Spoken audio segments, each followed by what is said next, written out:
Hello, Colin Hung here for Healthcare IT Today. And I am about to sit down with Nikhil Buduma, who is one of the co-founders of Ambience, one of the folks in the healthcare space providing AI scribes and an AI platform. Now, I know what you're going to say, Colin, there are tons of these folks around. Well, you would be right. But why I'm interested to sit down with Ambience is for two reasons. One, they just made a very big announcement here at Vive, and I want to ask him about it.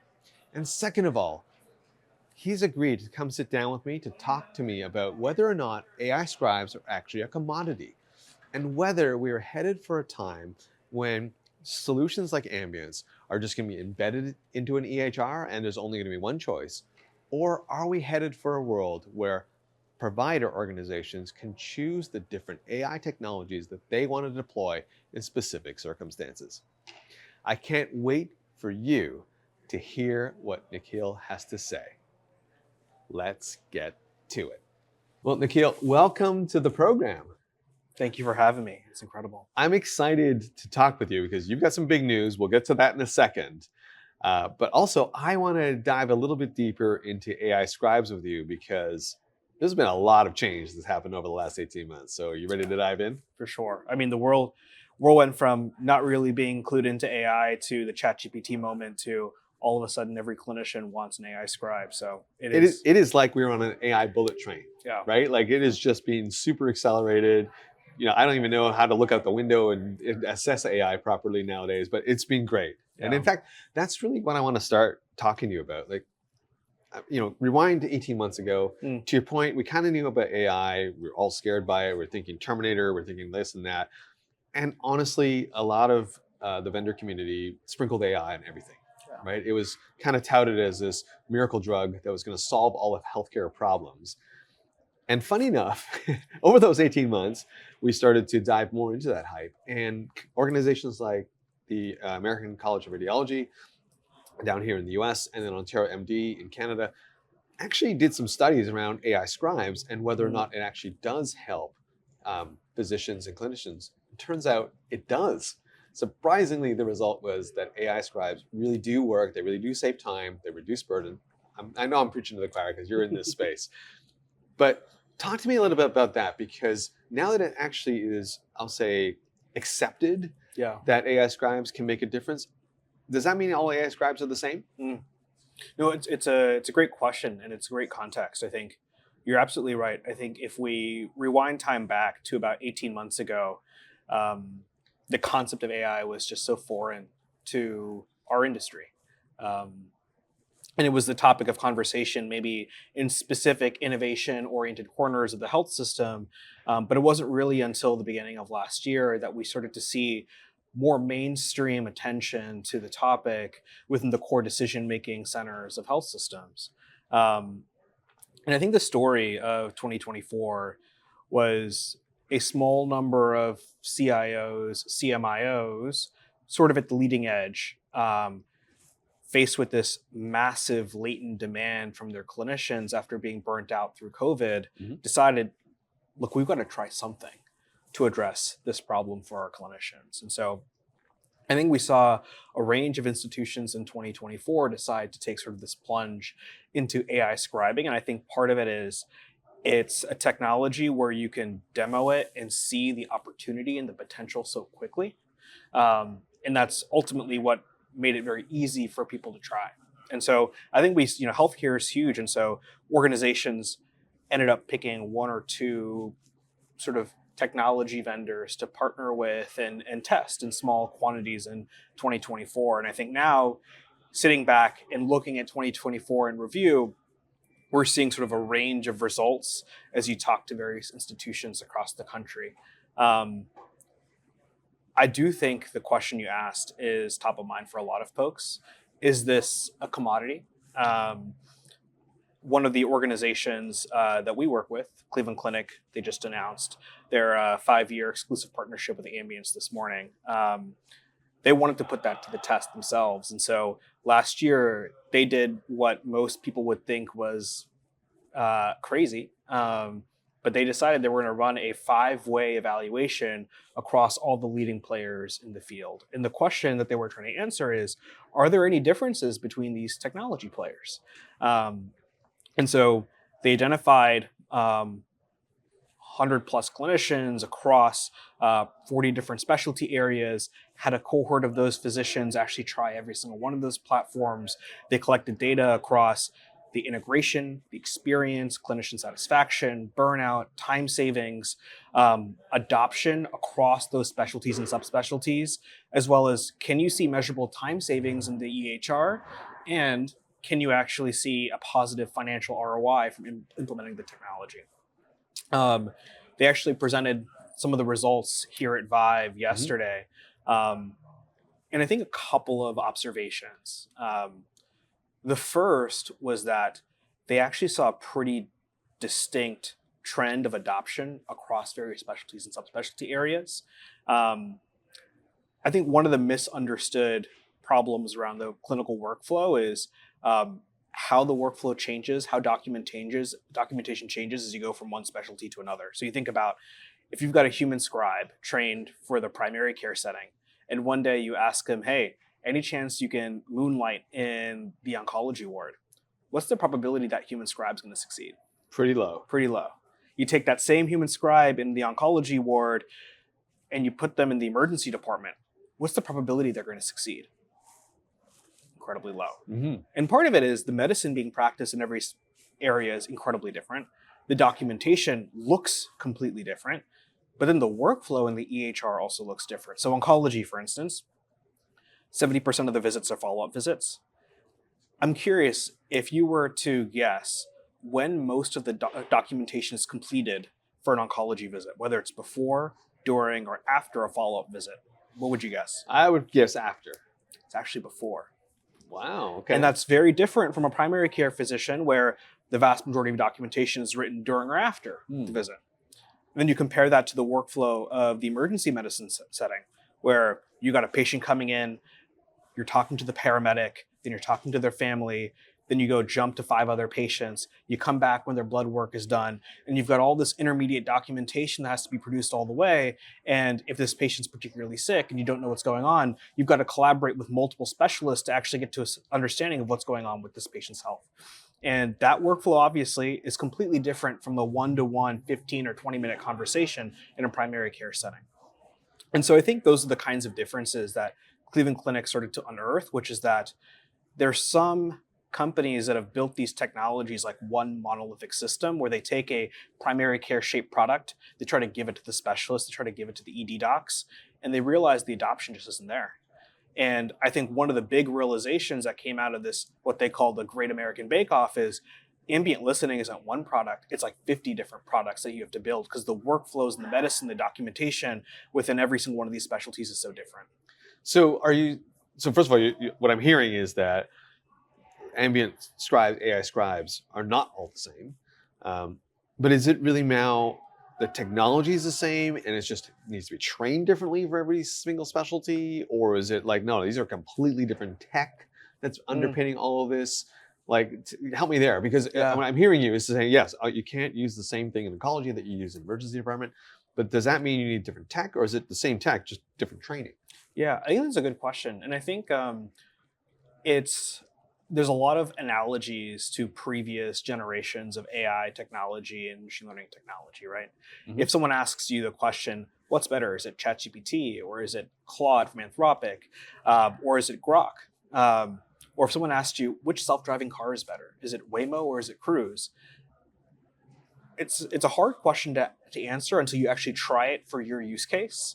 In some ways, there's a lot of analogies in that the core underlying technology wave is the same that's driving everything. We basically discovered in 2017 this new architecture of deep learning models called transformers. In 2019, we found that if you threw more data and throw more compute at these models, you can make them way better. In 2023, we found that if you train them in a slightly different way, you get better reasoning capabilities that come out of these models.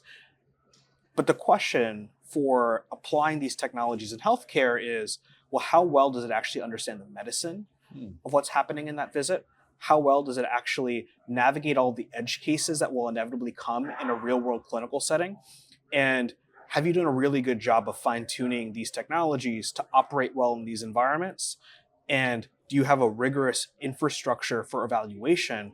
Because as you continue to iterate and tune these models, can you be sure that what you're releasing is still just as effective, if not more effective, and just as safe? Okay, a lot to unpack there. I mean, and where I'm going in my head is if I'm a clinician, if I'm the Cleveland Clinic, or maybe not the Cleveland Clinic, and I can't do a bake-off like this, an extensive bake-off like this, what do you recommend that I look for? Because it's almost impossible to know that one is going to perform better than the other just looking at it on the surface. That's what I'm hearing from you, right? At least from marketing materials. Right. But the reality is, if you bring your cardiologist in and you say, I want you to try to break these, and you put the technology side by side and you go through a couple of simulations, within 30 minutes of testing, it's obvious what will work for the cardiologist in the clinic and what won't. And when you say test it, do you mean like looking at it more than, hey, did it just capture everything I just said? Is this, or is this no smarter than what my cell phone has, kind of thing? Like when you say assess, what do you mean by that? To like is it really making that much difference when you look at the results? I think one of the things that Cleveland Clinic shared yesterday was they were surprised by the quality of the documentation that was generated across the various technologies they tested. Okay. And it showed in their utilization metrics. So one of the questions we often ask is, for a clinician in a particular specialty, what percentage of your scheduled visits in Epic are you using the technology for? If that number is extremely high, it gives you a good sense that the clinician is generating value and is using it. Right, adoption is good. If that number is low, it tells you that something's chronically wrong with the technology. They reported yesterday in their presentation that our adoption rates are approximately 80% of all scheduled visits for the clinicians that leveraged Ambience were using the technology. And they mentioned that anecdotally, the other solutions they tried, there's maybe a 2 to 3x difference, which is a pretty meaningful difference. Wow. The other thing that Cleveland Clinic did that was really interesting was they actually brought their rev cycle teams really early into the process. And part of the insight was they said, look, documentation is an input to the revenue cycle.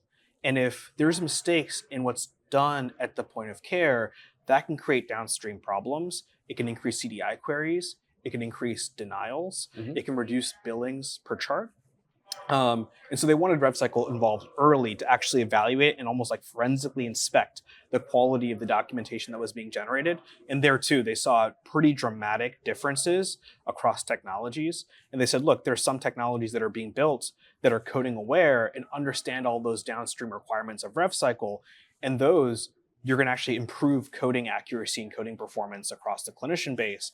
And there are going to be some where actually it creates this negative consequence, or you create all these downstream problems. So it was almost like this tale of two cities that emerged from their testing.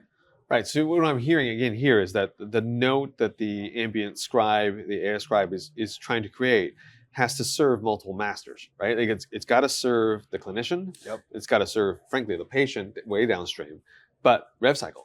100%. Right? These notes are what RevCycle really is based upon. And so what I'm hearing is also that Ambience really kind of built the solution to accommodate all these different use cases for this note afterwards. If you think clinicians didn't go to school to write documentation, they sure as hell didn't go to school to learn the thousands of ever-changing coding and billing rules. Okay. All right. I'm getting a clear picture. This is great. So, but I have to ask you this question because right now we are still relatively early in the AI days and the AI scribe days.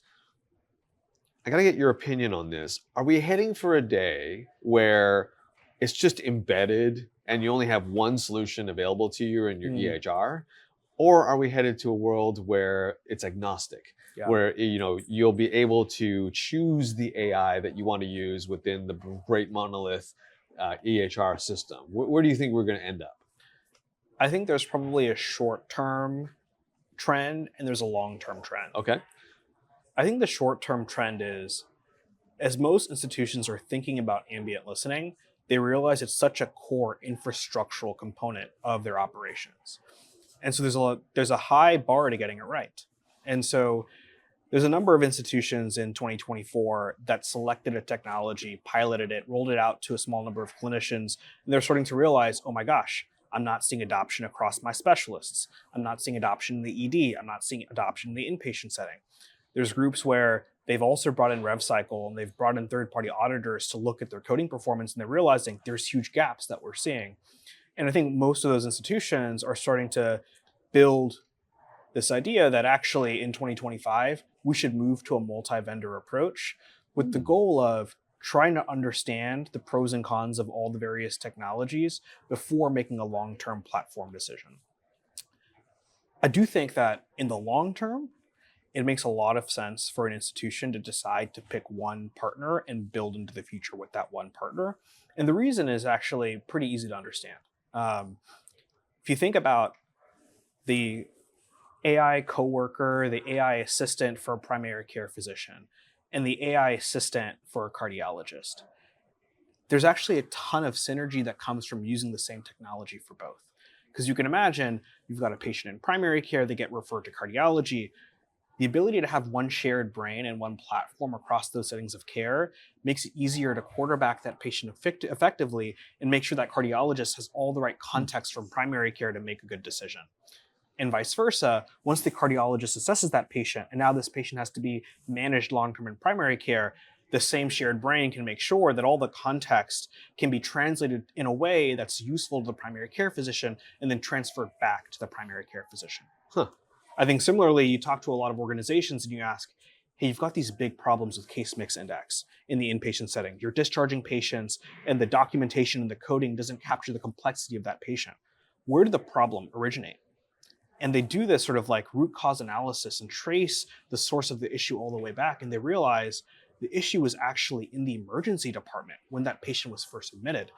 And so another reason why you get these platform synergies by having the same technology in various settings of care.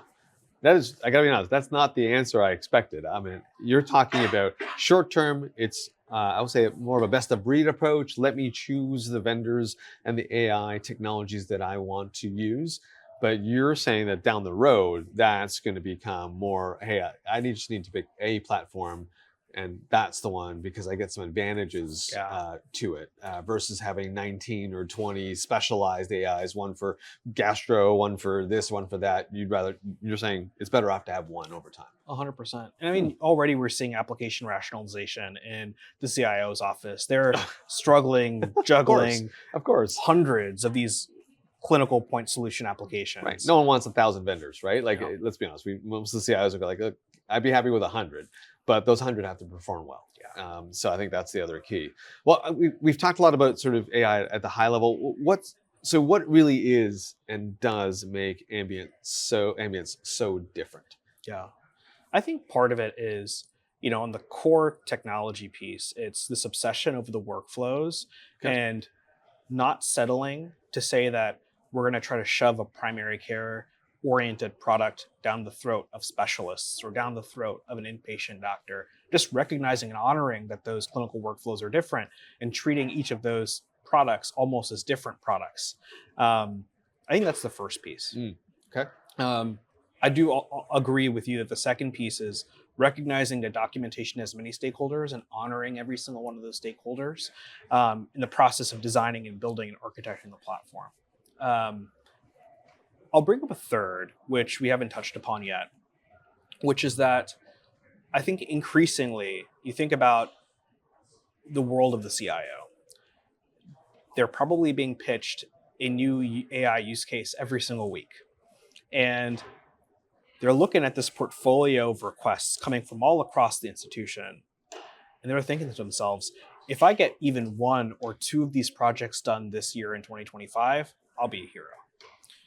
And part of the challenge is you think about every single one of these point solution use cases, there's a governance process that has to be repeated every single time.